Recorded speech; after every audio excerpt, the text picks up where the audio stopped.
আজকে তোমাদের একটা নতুন জায়গায় নিয়ে যাব। চলো আজকে দেখা যাক কোথায় নিয়ে যাচ্ছি। এটা হচ্ছে বারুইপুরে। এইটা হচ্ছে একটা রেস্টুরেন্ট, জঙ্গলের ভেতরে রেস্টুরেন্ট। একটা ফিলিংসই আলাদা, তাই না?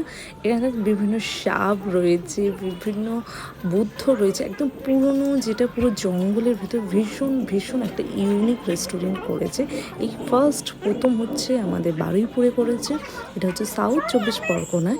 এটা খুব সুন্দর রেস্টুরেন্টে বিভিন্ন এখানে মৌচাক রয়েছে, বানও রয়েছে, বিভিন্ন পশু পাখি থেকে শুরু করে পুরো ডেকোরেশনটা একটা জাস্ট ওয়াও, খুব সুন্দর। এবার চলে যাওয়া যাক। পুরো ডেকোরেশনটা আমি জাস্ট খুব স্পিডেই দেখিয়েছি, অত বড় ভিডিও করতে পারিনি। খুব সুন্দরই একটা করেছে, প্লাস একদম ওয়ার্ম লাইট একটা ব্লু এর উপরে, যেটা হচ্ছে ভালোভাবে উপভোগ করতে হবে জঙ্গলের জিনিসটাকে। তো এখানে খাবারের কোয়ালিটিটা আমি একটু জাস্ট বলে দিই, ভীষণ ভীষণ ভীষণ সুন্দর খাবারের কোয়ালিটি। চাইনিজ থেকে শুরু করে সব রকমই রয়েছে এখানটায়।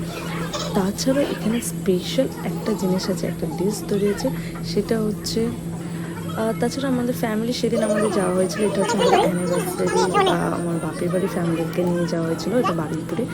তো এটা হচ্ছে কাবাব, আমরা চাইনিজ কাবাব সব রকমই আমরা ট্রাই করেছিলাম। এখানে স্পেশালি একটা আইসক্রিম ভীষণ ভীষণ সুন্দর, সেটা